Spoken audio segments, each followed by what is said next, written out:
ಘಟ್ಟ ಪ್ರದೇಶದಲ್ಲಿ ಸುರಿದ ಕ್ರಮದಿಂದ ಸಾಕಷ್ಟು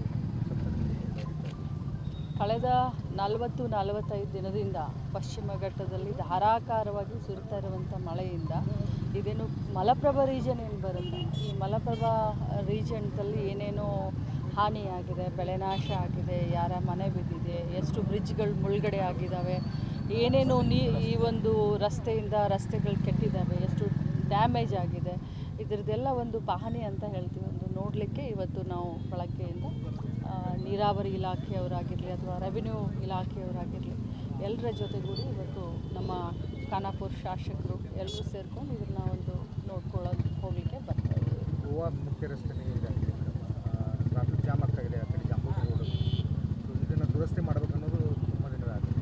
ಹೌದು, ಭಾಳ ದಿನದ ಬೇಡಿಕೆ ಕೂಡ ಇದೆ. ಈಗಾಗಲೇ ತಮಗೆಲ್ಲ ಗೊತ್ತಿದೆ, ನ್ಯಾಷನಲ್ ಹೈವೇ ಆಗ್ತಾಯಿದೆ, ತಮಗೂ ಗೊತ್ತಿದೆ, ರೋಡ್ ವೈಂಡಿಂಗ್ನೂ ಆಗ್ತಾಯಿದೆ. ಸೊ ಆದಷ್ಟು ಬೇಗ ಅದು ಕೂಡ ಆಗುತ್ತೆ. ಸ್ವಾತಂತ್ರ್ಯ ಬಂದು 76 ವರ್ಷ ಆದರೂ ಸಹ ಕಾಡಂಚಿನ ಗ್ರಾಮಗಳಲ್ಲಿ ಅದೇ ಸ್ಥಿತಿ ಇರುವಂಥದ್ದು. ಚಟ್ಟದಲ್ಲಿ ಹೊತ್ಕೊಂಡು ಆಸ್ಪತ್ರೆಗೆ ಬರ್ತಾರೆ, ಮತ್ತೆ ಚಟ್ಟದಲ್ಲಿ ಮೃತದೇಹ ತೆಗೆದುಕೊಂಡು ಹೋಗುವಂಥ ಪರಿಸ್ಥಿತಿ. ಆಮಗಾಂವದಲ್ಲಿ ಮನೆ ಹರ್ಷದ ಗಾಡಿ ಅವರು ಭಾಳ ದುರ್ದೈವ ಅಂತ ಅನಿಸುತ್ತೆ. ಯಾಕಂದರೆ ಖಾನಾಪುರ ತಾಲೂಕು, ಖಾನಾಪುರ ಕಾನ್ಸ್ಟಿಟ್ಯುವೆನ್ಸಿ ಅಂತಂದರೆ ಇದು ಒಂದು ಗುಡ್ಗಾಡ ಪ್ರದೇಶ, ಪಶ್ಚಿಮ ಘಟ್ಟ ಅಂತ ನಾವು ಹೇಳ್ತೀವಿ, ಥಿಕ್ ಫಾರೆಸ್ಟ್ ಇದೆ. ಸೊ 70 ವರ್ಷದ ಹಿಂದೆಯಿಂದನೂ ಏನು ಮೂಲಭೂತ ಸೌಕರ್ಯ ಆಗಬೇಕಾಗಿತ್ತು, ಬಿಕಾಸ್ ಆಫ್ ಈ ಫಾರೆಸ್ಟ್ ರೂಲ್ಸ್ ರೆಗ್ಯುಲೇಷನ್ ಏನಿದೆಯೋ ಇದರಿಂದ, ಮತ್ತು ಗುಡ್ಡದ ಮಧ್ಯದಲ್ಲಿ ಊರುಗಳಿರೋದ್ರಿಂದ ಇಲ್ಲಿವರೆಗೆ ನಾನು ಇದನ್ನು ಹೇಳಬಹುದು, ಒಂದು ಏನು ರಾಜಕಾರಣಿಗಳಿಗಾಗಲಿ ಅಥವಾ ಜನಪ್ರತಿನಿಧಿಗಳಿಗಾಗಲಿ ಏನೋ ಒಂದು ಇಚ್ಛಾಶಕ್ತಿಯ ಕೊರತೆಯಿಂದ ಇಷ್ಟು ದಿನ ಇದು ಹಿಂದೆ ಬಿದ್ದಿತ್ತು. ಬಟ್ ಇತ್ತೀಚಿನ ಒಂದು 10 ವರ್ಷ, ಕಳೆದ 5 ವರ್ಷ ಆಗಲಿ ಈಗಾಗಲಿ ಇಂಟ್ರೆಸ್ಟ್ ತಗೊಂಡು ಕೆಲಸ ಮಾಡ್ತಾ ಇದ್ದಾರೆ. ನಮ್ಮ ಗಮನಕ್ಕೂ ಬಂದಿದೆ ಆ ರೀತಿ ಆಗಬಾರ್ದಾಗಿತ್ತು. ಯಾಕಂದರೆ ಭಾರತ ದೇಶದಲ್ಲಿ ಅದು ಗುಡ್ಗಾಡ್ನಲ್ಲಿ ಇಬ್ಬರೇ ಇದ್ದರೂ ಕೂಡ ಅವ್ರಿಗೆ ಮೂಲಭೂತವಾದಂಥ ಸೌಕರ್ಯನ ಕೊಡಬೇಕನ್ನೋದೇ ನಮ್ಮೆಲ್ಲರ ಆಸೆ. ನಮ್ಮ ಸರ್ಕಾರ ಎಲ್ಲ ರೀತಿಯಿಂದ ಈ ಬಾರಿಗೆ ಎಲ್ಲೆಲ್ಲಿ ಕಾಮಗಾರಿ ಆಗಬೇಕು ಆ ಎಲ್ಲ ಕಾಮಗಾರಿಗಳನ್ನು ಖಾನಾಪುರ ತಾಲೂಕಲ್ಲಿ ಮಾಡಲಿಕ್ಕೆ ನಾವು ಸನ್ನದ್ಧ. ಸಚಿವರ ಜೊತೆ ಏನಾದರೂ ಚರ್ಚೆ ಮಾಡಿ ಮೊನ್ನೆ ಕ್ಯಾಬಿನೆಟ್ ಮೀಟಿಂಗ್ನಲ್ಲಿ ಇದ್ರ ಬಗ್ಗೆ ಬಹಳ ದೊಡ್ಡ ಚರ್ಚೆ ಆಯಿತು. ಏನು ಮೊನ್ನೆ ಒಬ್ಬ ಮಹಿಳೆ ಈ ಒಂದು ರೋಡ್ ಇರಲಿಲ್ಲ ಅನ್ನೋ ಒಂದು ಕಾರಣಕ್ಕೆ ಸಂಪರ್ಕ ಕಡಿತ ಆದಮೇಲೆ ಹಾಸ್ಪಿಟಲ್ಗೆ ಬಂದರೂ ಕೂಡ ನಾವು ಆ ಜೀವವನ್ನು ಉಳಿಸ್ಕೊಳ್ಳೋಕ್ಕೆ ಸಾಧ್ಯ ಆಗಲಿಲ್ಲ ಅನ್ನೋಂಥ ಕಾರಣಕ್ಕೆ ಮಾನ್ಯ ಮುಖ್ಯಮಂತ್ರಿಗಳ ಗಮನಕ್ಕೆ ತಂದು, ಮಾನ್ಯ ಅರಣ್ಯ ಇಲಾಖೆಯ ಸಚಿವರ ಗಮನಕ್ಕೆ ತಂದಾಗ ಕ್ಯಾಬಿನೆಟ್ನಲ್ಲಿ ಇದರದ್ದೇ ಬಗ್ಗೆ 20 ನಿಮಿಷ ಚರ್ಚೆ ಆಯಿತು.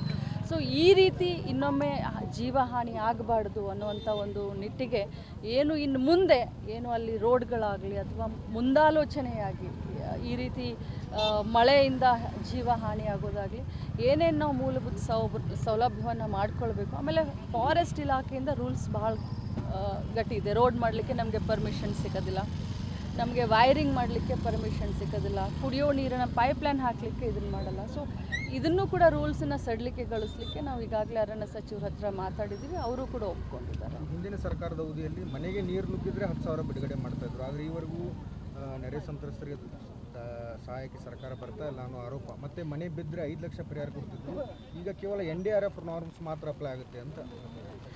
ಸಾರಿ ಟು ಸೇ ದಿಸ್, NDRF ಅಲ್ಲದೆ SDRF ನಾರ್ಮ್ಸ್ ಅಪ್ಲೈ ಆಗುತ್ತೆ.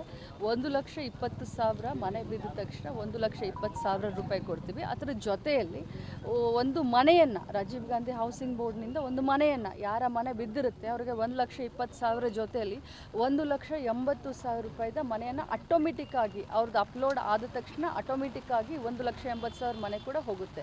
ಸೊ ಒಂದು ಬಿದ್ದಿರುವಂಥ ಮನೆಗೆ 3 ಲಕ್ಷ ರೂಪಾಯಿ ಇಮಿಡಿಯೇಟಾಗಿ ಅವರಿಗೆ ಹೋಗುತ್ತೆ. 5 ಲಕ್ಷ ಇಲ್ಲ, 3 ಲಕ್ಷ ರೂಪಾಯಿ ಇಮಿಡಿಯೇಟಾಗಿ ಅವರ ಖಾತೆಗೆ ಮನೆಗೆ ಹೋಗುತ್ತೆ. ಇನ್ನು 10,000 ರೂಪಾಯಿ ಅಂತ ಏನು ಹೇಳಿದ್ರಲ್ಲ, ಆ 10,000 ರೂಪಾಯಿನ ನಾವು ಭಾಗಶಃ ಬಿದ್ದಂಥ ಮನೆಗಳಿಗೆ 50,000 ಒಂದು ಕೊಡ್ತಾಯಿದ್ರು, 10,000 ಒಂದು ಕೊಡ್ತಾಯಿದ್ರು. ನಾವು 50,000 ಕೊಡಬೇಕು ಅಂತ ನಾವೆಲ್ಲ ಮಂತ್ರಿಗಳು ಬೇಡಿಕೆ ಇಟ್ಟಿದ್ದೀವಿ. ಅದು ಫೈನಾನ್ಸ್ ಡಿಪಾರ್ಟ್ಮೆಂಟ್ ಹತ್ರ ರೆವಿನ್ಯೂ ಮಿನಿಸ್ಟ್ರು ಫೈಲ್ನ ಕಳಿಸಿದರೆ ಆದಷ್ಟು ಬೇಗ ಅದು ಕ್ಲಿಯರ್ ಆಗುತ್ತೆ. ಪ್ರತಿ ವರ್ಷ ಮಳೆ ಆದಾಗ ಚಿಕ್ಕಹಟ್ಟಿಹೊಳೆ, ಹಿರೇಹಟ್ಟಿಹೊಳೆಯಲ್ಲಿ ಸಾಕಷ್ಟು ಬೆಳೆ ಹಾನಿ ಆಗುತ್ತೆ. ನಿಮ್ಮ ಹುಟ್ಟೂರು ಸಹ ಮೇಡಮ್, ಹೌದು, ಅಲ್ಲಿ ಕಷ್ಟವನ್ನು ನೀವು ನೋಡಿದ್ದೀರಾ.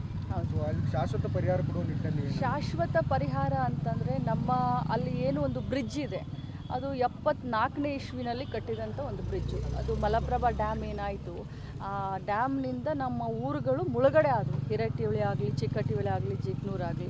ಸೊ 74ನೇ ಇಸ್ವಿಯಿಂದ ಕಟ್ಟಿದಂಥ ಆ ಡ್ಯಾಮನ್ನು ನಾವು ಅಂದರೆ ಅದರ ಹೈಟನ್ನು ನಾವು ಜಾಸ್ತಿ ಮಾಡಬೇಕು ಅನ್ನುವಂಥ ಒಂದು ಪ್ರಸ್ತಾವನೆಯನ್ನು ಸರ್ಕಾರಕ್ಕೆ ಈಗಾಗಲೇ ಕೊಟ್ಟಿದ್ದೇವೆ. ಸುಮಾರು 100 ಕೋಟಿ ಅನುದಾನದಲ್ಲಿ ಅದನ್ನು ಕೂಡ ಆದಷ್ಟು ಶೀಘ್ರದಲ್ಲಿ ನಾವು ಮಾಡಲಿಕ್ಕೆ ಹೊರಟಿದ್ದೇವೆ. पॉलिटिक्स ಮೂಡ ಹಗರಣದ ವಿರುದ್ಧ टीमनों आम्ही जाहीर केले होतं पुढं. ಮುಂಚೆ ನಾವು ಇದನ್ನು ಏನು ದುಷ್ಕಾಳ ಅಂತ ಹೇಳ್ತೀವಿ ಆ ರೀತಿ ನಾವು ಮಾಡಿದ್ವಿ, ಡ್ರಾಟ್ ಅಂತ.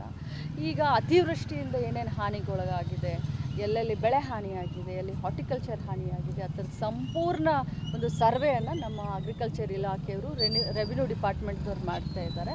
ಅದರ ಪ್ರಕಾರ ನಾವು ಡಿಸಿಷನ್ ತಗೊಳ್ತೀವಿ.